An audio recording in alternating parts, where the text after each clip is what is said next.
오늘은 사무엘의 권고 이런 제목으로 하나님 말씀 나누도록 하겠습니다. 사무엘이 이스라엘 백성들에게 설교하는 내용을 이렇게 부분적으로 우리가 지금 보고 있고, 이 부분도 그 부분 중에 한 부분입니다. 그러니까 서론적으로 먼저 자기의 삶에 대해서 얘기하면서 내가 갚을 게 있느냐 이런 이야기를 했고, 그 다음에 이제 하나님께서 이스라엘에게 베푸셨던 은혜, 그 역사에 대해서 쭉 설명하고 있습니다. 그런데 그럼에도 불구하고 이들은 하나님께서 그들의 왕이신데 다른 왕을 달라 이런 배반자의 모습을 보이고 있다라고 분명하게 얘기하고 있습니다. 사랑하는 성도 여러분, 성경 말씀을 보면요, 명확하게 얘기합니다. 티미하게 얘기하지 않습니다. 흐릿하게 얘기하지 않아요. 잘했는지 잘 못했는지 아주 명료해요. 여러분, 하나님의 말씀을 볼 때 그거를 받으셔야 됩니다. 많은 사람들이 자기 받고 싶은 얘기만 받으려고 하는데 그게 아니라 하나님의 온전한 평가를 제대로 받아야 하나님이 나를 향해서 무슨 생각을 갖고 있는지 아실 수가 있습니다. 성경을 살피면서 보면 하나님께서 모든 사람에게 항상 동일하게 똑같은 생각만 하고 계시다고 생각한다면 굉장히 무식한 사람이죠. 그렇지 않습니다. 하나님은 똑같은 사람에 대해서조차도 그 사람이 어떠냐에 따라서 그를 향한 마음이, 사람이 그렇던 것처럼 하나님은 인격체시기 때문에 그를 향한 마음이 사랑스럽기도 하고 미움이 되기도 하고 그런 것입니다.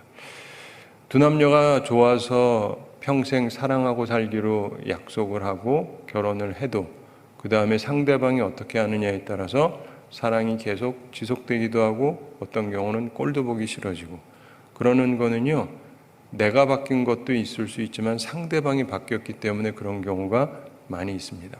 따라서 우리는 하나님의 말씀을 보면서 하나님께서 우리가 하는 거에 대해서 어떤 생각을 하시는지를 일단은 알 필요가 있어요.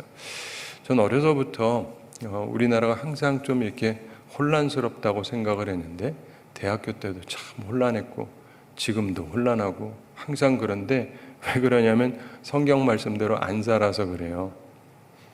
그러면서 사람들은 왜 이렇게 혼란스럽냐, 하나님이 계시다면? 왜냐하면 우리가 하나님의 뜻대로 살고 있지 않아서 그런 것입니다. 저처럼 이렇게 명확하게 얘기하는 사람이 별로 없죠. 우선은 몰라서 그럴 수도 있고, 혹은 알지만 기분 나쁠까 봐 말 안 하는 것 같아요. 근데 사무엘은 명확하게 얘기를 합니다. 명확하게 얘기를 해야 상대방들이 상황 파악을 할 수가 있잖아요. 정확히 얘기해줘도 다 받아들이지 않습니다. 그렇지만 일단은 말하는 사람이 명료하게 정확히 얘기해야 합당한 것이죠. 자, 그가 현재 상황에 대해서 얘기하고 있습니다. 13절이죠. 함께 읽어보겠습니다. 이제 너희가 구한 왕, 너희가 택한 왕을 보라. 여호와께서 너희 위에 왕을 세우셨느니라. 아멘. 이제 너희가 구한 왕, 너희가 택한 왕을 보라. 사울 왕이 있죠. 그들이 왕을 구했고 또 그들이 택했습니다. 하나님이 아닌 사람을 택했습니다. 그러면서 여호와께서 너희 위에 왕을 세우셨느니라. 하나님께서도 허용을 해주신 것이죠. 하나님의 기쁘신 뜻은 아니지만 허용하시는 것입니다. 전에도 이 부모 입장에서 설명을 드렸는데, 예를 들면 여러분의 자녀를 키우는 가운데 얘에게 너무 기쁜 마음으로 내 생각이랑 딱 맞으니까 그래 그렇게 해라 라고 하는 거하고 마음에 안 맞아요. 내가 죽어도 하겠대요. 그래서 그럼 해. 이건 허용이죠. 내 뜻하고 맞는 거하고 내 뜻은 아니지만 허용해 주는 것은 결코 동일한 게 아닙니다. 그래서 하나님의 뜻이냐에 대해서도 하나님의 기뻐하시는 뜻, 우리는 하나님의 뜻을 찾을 때 하나님의 선하시고 기뻐하시고 온전한 뜻을 찾아야 됩니다. 로마서 12장 2절에 있는 말씀처럼. 그래서 온전한 하나님의 뜻을 찾아야 되는데 대부분의 사람들은 하나님의 선하시고 기뻐하시고 온전하신 뜻을 찾을 생각 자체가 없습니다. 그리고 기껏해야 하나님이 허용해 주면 하겠다 이런 정도가 많습니다. 근데 거기에서는 여기서도 얘기하는 것처럼 지금 이것은 하나님이 기뻐하시는 뜻은 아니에요. 하나님이 그들에게 왕을 주시긴 했지만, 그리고 그를 세우긴 했지만 하나님의 마음이 그리 기쁜 건 아닙니다. 왜냐하면 그들이 하나님 대신에 사람을 세우겠다고 하는 것이기 때문에 다릅니다. 여러분 이걸 잘 이해하실 것이 선지자, 제사장 혹은 목사를 세우는 것하고 왕 세우는 것은 아주 다릅니다. 그렇죠? 그렇잖아요. 선지자나 제사장이나 혹은 목사나 이런 사람은 하나님의 대리자라고 누구나 생각을 하잖아요. 그렇죠? 그러니까 하나님이 세우십니다. 그래서 하나님의 사람이라고 얘기를 하죠. 그렇지만은 왕은 아니에요.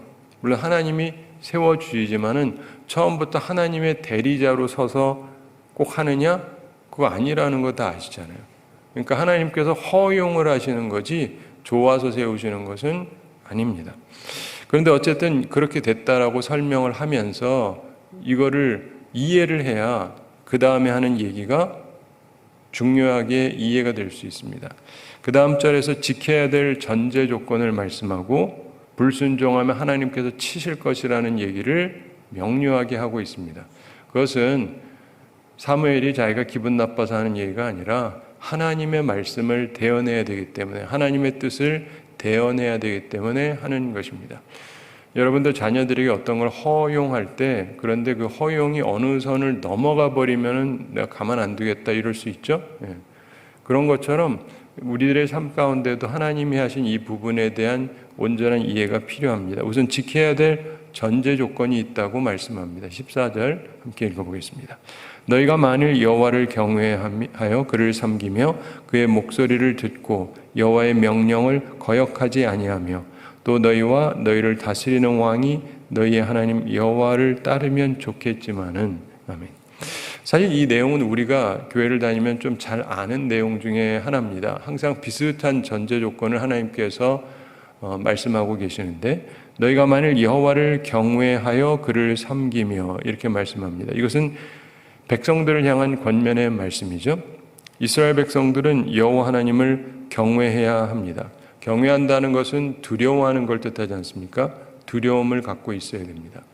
존경하는 마음으로 두려움을 갖고 있어야 된다. 이건 우리가 항상 기억을 해야 되는 것이죠. 성경을 보면은 끊임없이 나오는 말씀 중에 하나입니다. 하나님을 경외해야 된다. 이게 바로 지식의 근본이고 지혜의 근본이다라고 말씀합니다. 세상에서는 아닙니다. 세상에는 하나님 없다라고 생각하는 사람들이 많잖아요. 학교 가도 그래요. 좋은 학교라 그래도 하나님 없다는 사람들, 그 주장하려고 막 하는 사람들. 제가 옛날에 서울대 갔을 때 거기 그 과학을 가르치는 선생이, 교수가 하나님은 없다는 걸 얘기하느라고 얼마나 열심히 떠들어대는지 내가 그냥 싸울래다가 그냥 그러다가 F 받을까 봐 그냥 참았는데, 말 같지도 않은 소리를 계속하고 있어요. 솔직히 자기 딴에는 솔직히 토론도 할 생각이 없으면서 말하는 말 자체가 굉장히 무식한 얘기를, 무식한 논리를 계속 피고 있어요. 그러면서 자기가 똑똑하다고 생각해요. 자기 위치 때문에 우리가 안 덤비고 가만히 있어주는 거지. 근데 보면은요, 생각보다 하나님 없다고 생각하고 주장하고 그런 사람이 많습니다. 그들이 왜 그런지 아세요? 제일 중요한 게 뭐냐, 하나님이 있으면 내 인생이 피곤해진다고 생각하는 죄인들이어서 그래요. 하나님이 없기를 그렇게 바라고 그렇게 주장하는 사람들은 거의 다 심각한 죄인들이에요. 서울대 교수라고 다 도덕적인 사람들은 아니거든요. 근데 하나님이 계시다 그러면 내가 못된 짓 하는 걸 하나님이 알고 있으면 큰일 나잖아요. 하나님은 없어야 돼요. 잘 생각해 보세요. 이게 있잖아요. 보통 이 종교적인 사람들, 기독교라고 하는 게 아니라 일반적으로 종교적인 사람들은요, 도덕성이 좀 있어요. 근데 이게 종교성이 없는 사람들은 도덕성이 없습니다. 자기 멋대로 하고 싶어요. 남자로 치면은 여성들 건드리고, 그래도 하나님이 없어야 돼요. 이해가 되시죠? 남 모르게만 하면 나 별일에 안 생길 테니까. 그러니까 자기가 있는 권력을 가지고 무슨 짓을 해도 별탈 없도록만 하면 되는 거예요. 근데 하나님이 계시면 안 되잖아요. 하나님은 다 본다며요. 그럼 안 되죠. 하나님 있으면 안 돼요. 그러니까 어떻게든 하나님 없다로 가고 싶은 거예요.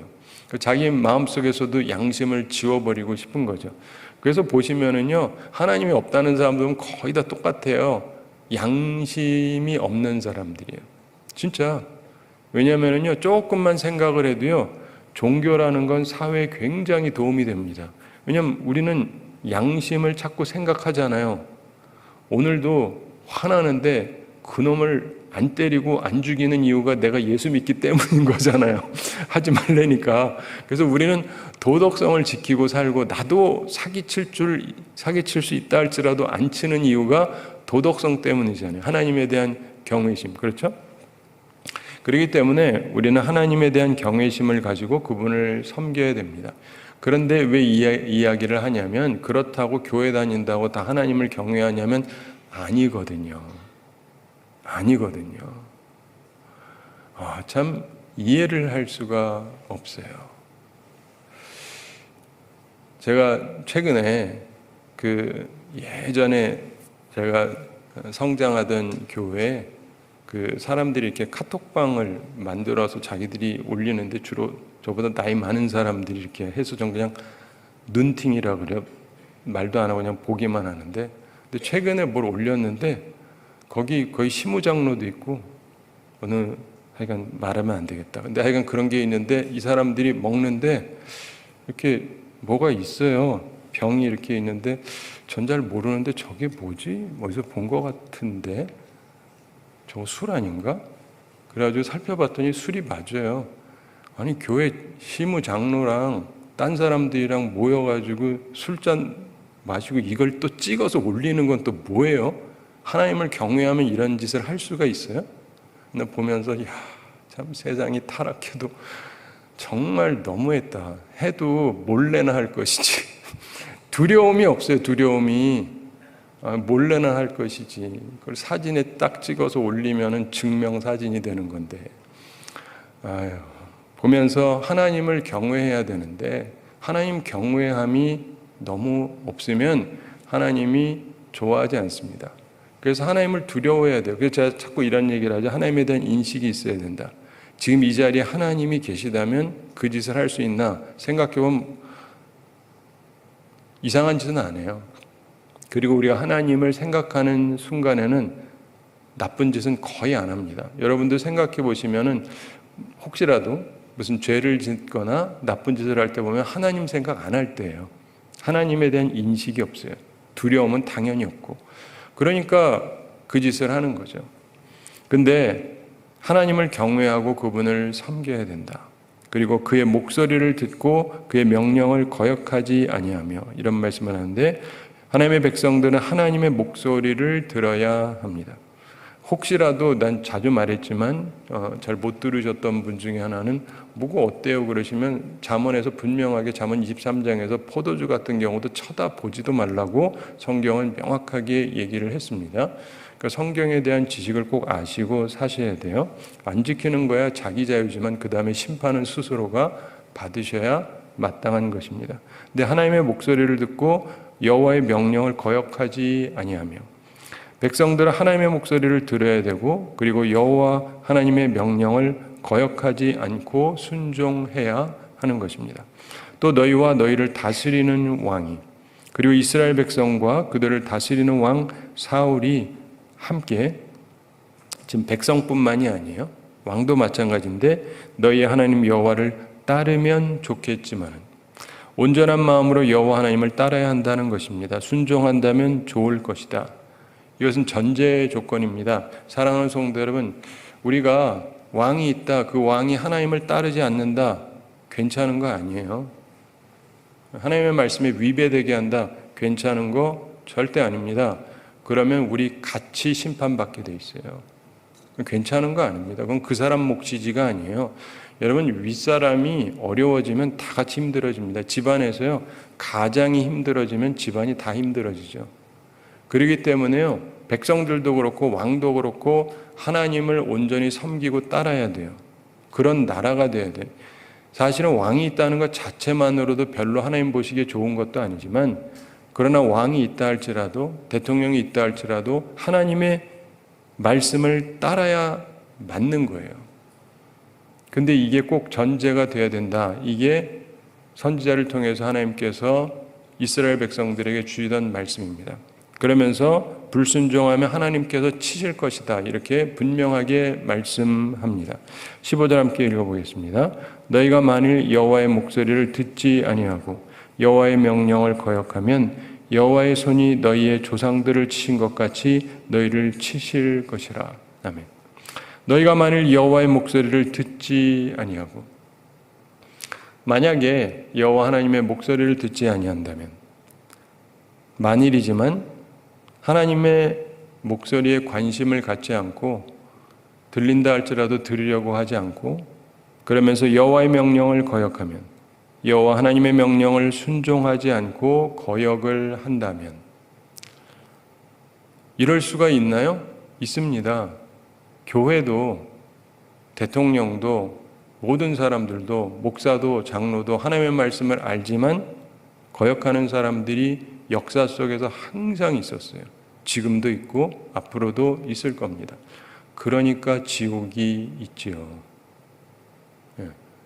그러니까 지옥이 있지요. 하나님의 말씀을 안 듣는 사람들이 있습니다. 여호와의 손이 너희의 조상들을 치신 것 같이 너희를 치실 것이라. 하나님의 말씀입니다. 하나님께서 너희를 치실 것인데 너희 조상들을 치신 것 같이.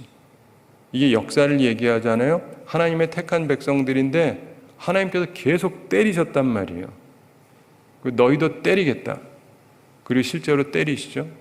이스라엘이 나중에 남북으로 갈라져 있고, 그 다음에 또 북왕국 먼저 망하고, 그 다음에 남이스라엘 망하고, 남유다 망하고, 그러면서 온 나라가 망했다는 게 역사 아닙니까? 그리고 예수님이 왔을 때 예수님을 영접하지 않고 또 예수님을 죽이게까지 하는 그러한 범죄를 범하고 나서 이스라엘 자체가 2000년 동안 완전히 흩어져 버리죠. 그러므로 여러분들이 역사를 보면서, 이 성경과 이스라엘의 역사를 보면서 기억을 해야 돼요. 하나님이 분명히 택한 백성이에요. 우리도 하나님이 택하셨죠. 그렇지만 택하셨다고 해서 내 마음대로 산다, 이거는 결코 아닙니다. 하나님의 말씀을 통해서 우리에게 주시는 지침들이 있잖아요. 하나님은 우리를 구원하고 끝나는 게 아닙니다. 여러분이 자녀를 낳아서 기를 때 어떤 심정으로 키우세요? 잘 자라기를 바라죠. 내 좋은 점도 본받음 좋고 하여간 훌륭하게 자라기를 바라는데, 하나님께서 우리를 하나님의 자녀로 삼으신 이유는 그냥 이상한 인간들 다 와라 해가지고 그냥 멋대로 살아라, 그래도 너희들한테는 천국 줄게, 이런 의미가 전혀 아닙니다. 성경을 보면 결코 하나님은 그렇게 조금이라도 말씀하신 적이 없어요. 신구약 다 전체적으로 통틀어 봐도. 그리고 우리가 복음에 대해서 주로 얘기하는 사람들이 그렇게 좋아하는 로마서를 본다 할지라도, 로마서에서 앞장까지는 그런데 뒷장으로 가면은요, 좀 전에 얘기했던 것처럼 하나님의 뜻을 잘 분별해야 되고, 그러면서 우리들의 삶 속에서 하나님께 거룩한 살아있는 제사로, 예배로 하나님께 드려야 된다 그러면서 우리의 삶이 달라야 된다라고 명확하게 얘기하고 있어요. 그래서 성경에 두 가지 기능이 있는데, 하나는 구원을 받게 하는 것이고, 두 번째는 구원을 받은 사람들이 교훈과 책망과 바르게 함과 의로 교육, 이런 걸 통해서 온전해지게 하는 게 성경의 기능입니다. 그게 하나님의 뜻이에요. 그래서 하나님의 자녀로 삼아서 과거의 죄를 용서해 주시고, 그 다음에 새로운 사람이 돼서, 새로운 피조물이 돼서 하나님의 자녀답게 살아가라고 만든 것이고, 이것을 위해서 교회가 존재하는 것입니다. 따라서 교회는 여러분들의 마음을 속편하게만 해주는 짓을 하면 굉장히 사악한 거예요. 옛날에 500년 전에 면제부판 거랑 똑같아요. 돈만 내면 천국 간다. 근데 요즘은 돈도 안 돼도 천국 간다예요. 좋죠? 더 황당한 거예요, 한편으로 보면. 오해하지 마세요. 공로로 가는 게 아니거든요. 근데 예수 그리스도를 믿음으로 구원을 얻는데, 이렇게 구원받은 사람들은 하나님 앞에서 새로운 삶을 살아야 돼요. 그리고 진정으로 거듭난 사람은요, 삶의 자세가 달라질 수밖에 없어요. 그건 하나님이 알고 자기가 압니다. 그리고 옆에서도 보면 어느 정도 알 수 있죠.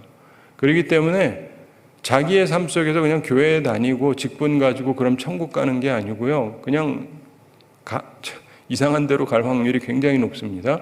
여러분들이 하나님의 뜻대로 살아가야 하나님의 자녀죠. 하나님의 뜻대로 살지 않는데 그게 어찌 하나님의 자녀라고 할 수 있습니까?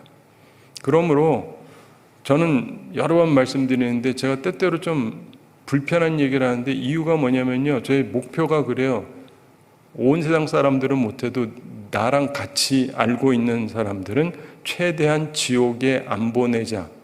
이게 내 목표예요. 가능하면 천국으로 데려가자. 근데 그러려면 지옥 갈 짓을 자꾸 하는데 괜찮아요, 괜찮아요 이러면 안 돼요. 암 걸린 사람한테 괜찮아. 그냥 술도 열심히 마시고 담배도 열심히 피고 하고 싶은 대로 다 해. 이게 살리는 길입니까? 당장엔 기분 좋은지 몰라도 확실하게 죽이는 길이죠. 그래서 우리가 살아가면서요, 지금 사무엘의 이 권고, 이 부분을 우리가 잘 생각을 해야 되는 것입니다. 그리고 오늘날에도 그래요. 여러분들은 어디를 가든지 교회를 선택하게 된다면요, 듣기 좋은 말하는 교회를 다니는 게 아니고 온전한 하나님의 말씀을 전하는 교회를 가야 돼요. 제가 세례 공부할 때 항상 가르쳐 드리거든요. 왜냐하면 이따가 보면은 우리 있는 지역에만 있지 않잖아요. 이번에도 어떤 분이 와서 그래요. 금요일 날 캐나다로 간대요. 캐나다에서 우리 교회 다닐 수는 없잖아요. 그렇죠? 그러면 어딘가로 움직이면 교회를 찾아야 되잖아요. 그럼 어떤 교회를 찾아야 되느냐? 사람들이 이런저런 생각을 하죠. 교회가 잘 갖춰져 있고 교육시설이 잘 돼 있고 그런 게 중요한 게 아니에요. 하나님의 말씀이 온전한가를 봐야 돼요. 그 말씀 자체가 성경에 근거한 말씀인가? 이게 온전한 교회의 가장 중요한 표예요. 설교 잘한다 못한다가 아니라 말씀이 온전하냐. 그래서 뭘 해도 상관없다. 하나님은 무조건 당신을 사랑한다. 그러니까 하고 싶은 대로 다 해라. 하나님은 당신을 보호해 줄 거고 인도해 줄 거고 다 잘해 줄 거다. 그러면 너무 좋죠. 저도 그렇게 설교하면 사람들이 구름대처럼 몰릴 텐데. 근데 그러면은 하나님 앞에서 내가 심판받죠. 그게 아니잖아요. 성경을 보면 그게 그렇지가 않다고요.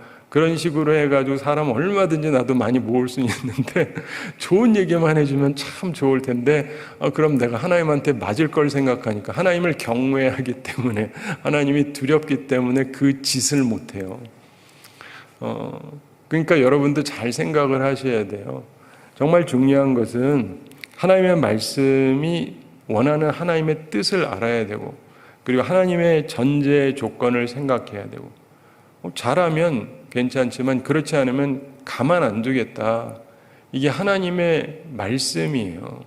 근데 왜 사람들이 이걸 그렇게 모를까요? 그리고 때때로 느끼는 거는 지금 우리가 이제 성경 읽으면서 욥기 부분을 보지만 많은 분들이 욥 얘기를 너무 많이 해요. 목사님들도 그렇고 교우들도 그렇고 자기는 욥처럼 전혀 살지를 않으면서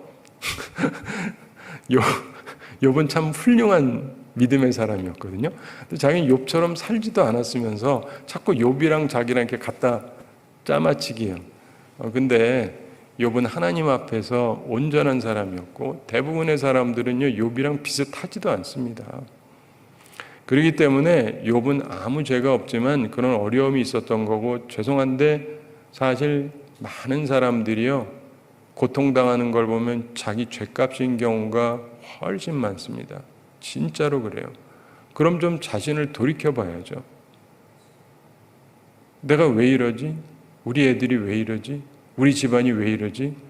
그러면 좀 생각하면서 하나님 앞에서 자신을 돌아보면서 회개하고 자신을 고쳐야 되는데 그냥 하나님에 대해서는 불만만 갖고 자기가 지금 처음부터 잘못하고 있다는 가장 기본적인 걸 도무지 깨닫지 못해요. 도대체 얼마나 더 고통을 당해야 깨닫겠습니까? 이스라엘 백성들이요 굉장히 오랫동안 수없이 수많은 방법으로 고통을 당했어요. 왜요? 깨닫지를 못하니까.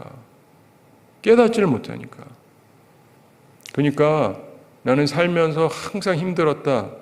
그 자랑으로 생각하지 마시고 저도 많이 힘들었어요. 근데 중요한 거는 그 속에서 깨달아야 돼요. 어떤 경우는 내가 지혜롭지 못했던 경우도 있고 내 딴에는 의롭다, 순전하다 이렇게 생각했지만 어떤 부분에서는 지혜롭지 못했던 부분도 있고 그럼 깨달아야 돼요. 하나님께서 가르쳐 주시는 걸 깨달아야죠. 깨닫고 그리고 온전하게 살아가려고 방향 전환을 해야 돼요. 우린 끊임없이 하나님께서 주시는 그 가르침을 통해서 깨달아야 돼요. 많은 분들이 그러죠. 뭐 고통에는 뜻이 있다. 근데 알겠는데 그래서 그 뜻이 뭔지 알게 되셨나요? 보면 별로들 아니신 것 같아요. 그냥 뭐 지나다 보면 나아지겠지. 물론 뭐 지나다 보면 나아질 수도 있겠죠. 그런데 정말 중요한 것은 하나님께서 우리를 끊임없이 가르치시려고 하신다는 걸 기억을 하셔야 돼요. 하나님께서는 말씀을 통해서도 말씀하시고 우리의 삶의 정황을 통해서도 끊임없이 말씀을 하십니다. 그러면서 제가 느끼는 거는 어떤 거는요, 제가 어려서 알았다면 참 좋았을 텐데 싶은 것들이 있어요. 저도 다른 사람보다는 그래도 성경을 좀 아는 편이었는데 어려서부터. 근데 몰랐던 부분들이 너무 많아요. 그걸 내가 옛날에 알았다면 내 인생이 훨씬 좋았을 텐데. 근데 거기에는 대단히 죄송한데 잘못된 가르침들도 굉장히 많아요. 전 목사님들이 말하면 거의 다 믿고 따르고 했는데 그 속에서도 틀린 것들이 너무 많았어요. 그래서 저는 제 가르침에 틀린 게 없으려고 굉장히 조심을 합니다. 왜냐하면 누군가가 믿고 따라갔는데 그게 아니면 어떻게 해요? 근데 나중에 보니까 성경적인 게 아니었어요. 성경을 잘못 해석한 거였어요. 그러므로 우리가 하나님의 뜻을 명확히 알고 살아가야 되는데 하나님은 근본적으로 우리를 사랑하시는 게 사실입니다. 그리고 우리를 위해서 좋은 계획을 가지고 계시고 우리에게 풍성함과 은혜를 베푸시기를 원하시는 분이심에 틀림이 없습니다. 그렇지만 우리가 하나님의 인도하심을 제대로 받지 아니하고 하나님을 두려워하지 아니하고 그냥 내 뜻대로 계속 살겠다 이러면은요 하나님께서 치실 것이다 이렇게 말씀을 합니다. 그러므로 하나님께서 치시는 것에 맞지 마시고 하나님께서 주는 삶을 온전히 살아가기 위해서 오늘도 이 말씀을 기억하면서 하나님에 대한 경외심이 내게 있는가? 하나님에 대한 두려움이 나한테 있는가? 내가 하나님을 잘 섬기고 있는가? 하나님의 명령을 다 그대로 시행하고 있는가? 하나님이 말씀하신 부분들은 굉장히 많습니다. 그런데 그런 부분에서 내가 시행하고 있는가? 생각을 해보면 부족한 부분들이 항상 있죠. 그래서 하나님의 말씀을 생각하면서 따라 살려고 노력하시고 스스로를 교정하시기 바랍니다. 이 얘기 하나 말씀드리면서 오늘 말씀을 마치겠는데 간혹 가다 보면 교회에서 이제 쭉 자라가지고 뭘 많이 아는 사람이 있어요.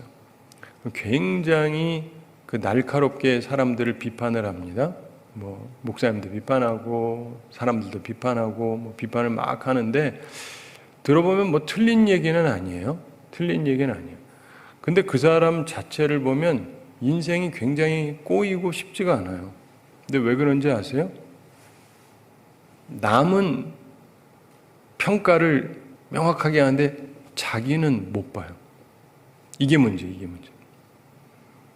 남을 보듯이 자기를 본다면 자기가 얼마나 하자덩어리인지 잘 알 텐데 그래서 이거를 고칠 수밖에 없을 텐데 자기는 하나도 안 고쳐요. 왜냐하면 자기 점검을 안 하니까요. 인생에서 이게 굉장히 중요한 거예요. 이제 제자 훈련하면 자꾸 말씀드리고 하는데 그래도 해도 어떤 분들은 조금 받아들이고 어떤 분들은 영 안 받아들여요. 그럼 이제 보면은 대충 감이 잡히죠. 그러고 살아왔고 앞으로도 저렇게 살 테니까 자기 점검이 안 돼요. 자기 자랑만 하지. 자기 점검이 안 돼요. 그러면 이 사람은요 죄악된 삶을 계속 살 수밖에 없고 하나님 보시기에 사악한데 자기는 맨날 남 지적하면서 자긴 괜찮은 줄 아는데 자기는 진짜 하잣덩어리인데 왜 이렇게 자신을 못 볼까요? 그래서요 자신을 볼 수 있는 게 은혜예요. 진짜 은혜가 입어야 그 손영원 목사님이 얘기했던 것처럼 이 거울, 이 유리가 있는데 유리를 보면 보이죠? 성경이 유리예요. 다 보입니다. 어우, 저 사람 이렇게 보이는데 하나님의 은혜가 임하면 수은을 입힌 거랑 같아요. 거울에다가 뒤에다가 수은을 입히면은요, 유리에다가 그러면 이게 거울이 되는 거예요. 그래서 은혜가 임하면 내 모습이 보이는 거예요. 은혜를 입지 못한 사람은 맨날 남만 보여요. 저는 설교자니까 여러 번 얘기를 해야 되는 거고. 그런데 기본적으로 내가 보여야 돼요. 저도 저를 항상 봅니다. 그래야 되니까. 그게 은혜로운 삶이거든요. 그리고 그래야 삶이 조금씩이라도 나아지는 거예요. 바라기는 이 말씀을 기억하면서 여러분 스스로를 점검할 할 수 있는 은혜의 사람들이 되시고, 그래서 하나님을 경외하고 그분을 섬기면서, 그러면서 우리의 삶 가운데서 하나님이 기뻐하시는 길을 걸어가므로 하나님께서 우리를 직접 치시는, 뭐 여러 가지 형태가 될 수도 있죠. 근데 그런 하나님께서 나를 치시는 일이 없도록 하나님 안에서 온전하게 살아가는 우리 모두가 되기를 바랍니다. 우리 함께 기도하겠습니다. 사랑의 하나님 아버지, 우리를 사랑하시고 오늘도 저희에게 귀한 말씀 주심을 감사드립니다. 사무엘의 권고를 들으면서 이스라엘 백성들이 듣고는 있었으나 이후에 잘 따르지 못했던 것을 봅니다. 너무나 많은 사람들이 하나님께서 하나님의 사자를 보내시고 말씀을 할 때에도 잠시 듣는 것 같으나 또 잘 따르지 못하는 것들을 봅니다. 주님, 우리들은 어떤지 스스로를 돌이켜보게 해주시고 하나님 앞에서 온전히 살아가는 주의 백성들 다 되게 하여 주시옵소서. 사무엘을 통해서 주신 그 권고가 오늘날 우리에게도 또 동일하다는 것을 기억하면서 항상 여호와 하나님을 경외하고 그분을 섬기고 그분의 목소리를 듣고 그 명령을 순종함으로 하나님께서 기뻐하시는 삶을 살아갈 수 있는 저희들 되고 하나님의 은총 가운데 거하는 저희들 되게 해주시고, 또 하나님께서 우리를 치시거나 우리를 괴롭히시거나 저주하시는 그런 삶 속에 들어가지 않도록 저희들을 온전케 하여 주시옵소서. 주님, 저희들을 긍휼히 여겨주시고 불쌍히 여기시고 항상 주의 사람으로 온전히 살아가게 하여 주시옵소서. 주님, 우리 모든 성도들 기억하셔서 영육간에 강건케 해주시고 일용할 양식 공급해 주시고 시험에 들지 않고 악과 싸워 이기는 주의 용사들이 다 되게 하여 주시옵소서. 주님, 우리가 주님의 사랑을 항상 깨달아 알게 해주시고 오늘도 주의 사랑 가운데 거하며 하나님과 함께 동행하며 복되게 살아가게 하여 주시옵소서. 감사드리며 예수님의 이름으로 기도드리옵나이다. 아멘.